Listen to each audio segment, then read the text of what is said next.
has went viral over a photo that has been displayed with her and Sandy Brondello. Yes, of the New York Liberty. There is a photo that is floating around, which we're about to pick up, and many people is insinuating that Caitlin Clark could be trying to plan the outs of Indiana. The queen of basketball is being courted by royalty, and Stephanie White is unraveling. After months of trying to cram Caitlin Clark's game into a system so rigid it's like forcing a diamond into a cardboard box, White is finally staring down the obvious. The rest of the league is watching. They're waiting, and they're more than ready to give Clark the platform and respect she's earned. Leading the charge, the New York Liberty, who just sent shockwaves through the basketball world with a post-game recruiting pitch so blatant it has everyone buzzing. There is a WNBA team that have been very, very, very much in, like, they made it clear that they want Caitlin Clark, or they're eventually going to want Caitlin Clark. Along those lines, they've made it very, very clear. Caitlin Clark, fresh off yet another injury from the relentless physicality Stephanie White refuses to address, is spotted sitting in the tunnel at Barclays Center after the Fever's 98-77 drubbing by the Liberty.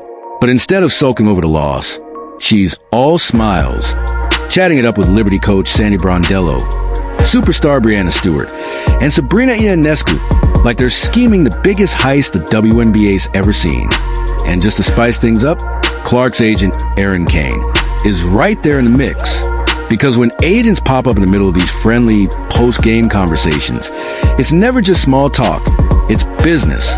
So we're going to talk about this little scene that took place after the Fever game last night in New York between Sandy Brondello and Caitlin Clark, the New York Liberty, and the agent. The agent.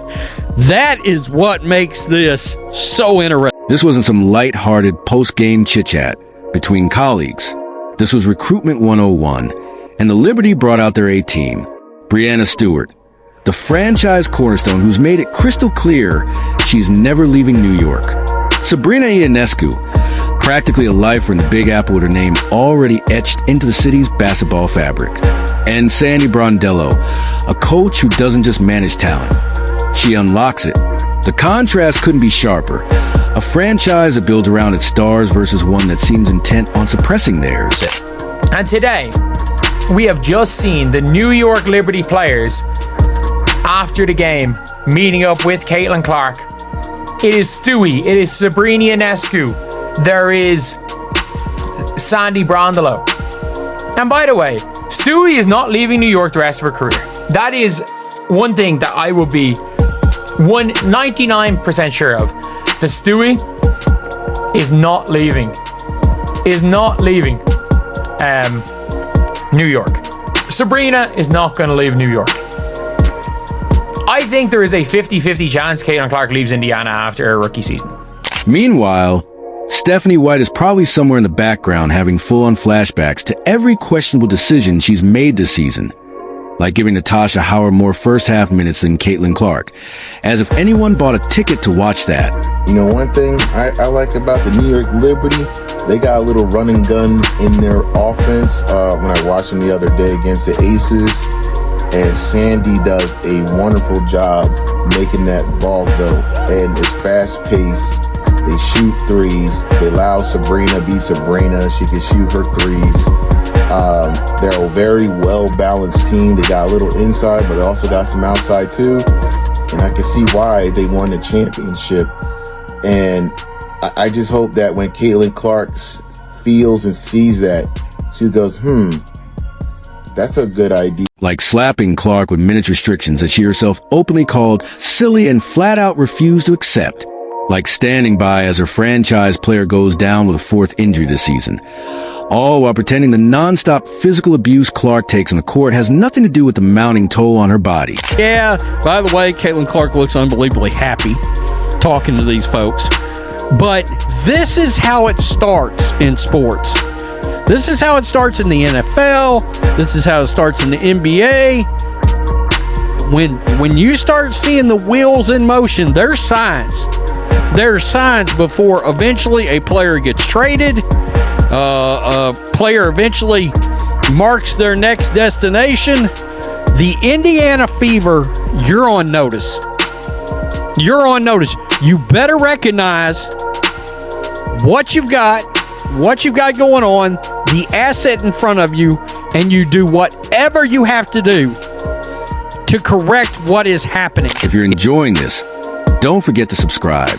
Stephanie White has spent the entire season trying to hammer home the idea that no single player should be bigger than the system. Over and over, she leans on the same tired chorus about balance in team basketball, while her superstar gets mauled night after night, and the Fever stumble around searching for an identity beyond. We have Caitlin Clark, but we're not sure what to do with her.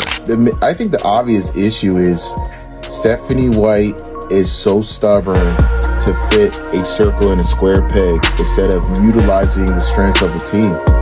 And she probably felt relief because Caitlin Clark was hurt that, oh, this is my time. I could introduce the culture and the system. And some actually bought in. And then when Caitlin Clark comes back, she doesn't know how to use her. That's not coaching to me. But here's where it gets really juicy.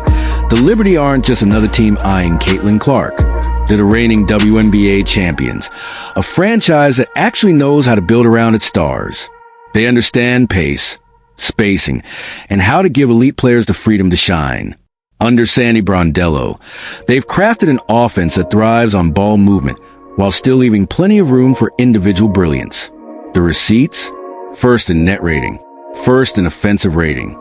A system designed to push the pace and create the kind of environment where a player like Clark wouldn't just survive, she'd explode. Now stack that against Indiana.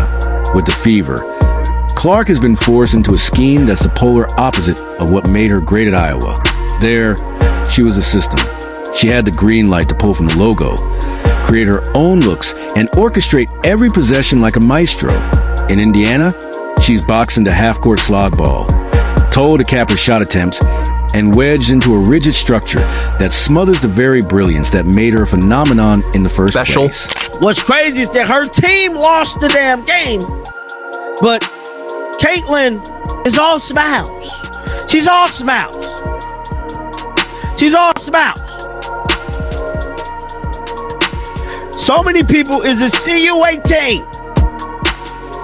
They're insinuating that Caitlin Clark could be trying to get the hell out of Indy. Now, I ain't gonna hold you. Your boy John Liquidator definitely want her to get out of Indy, bro.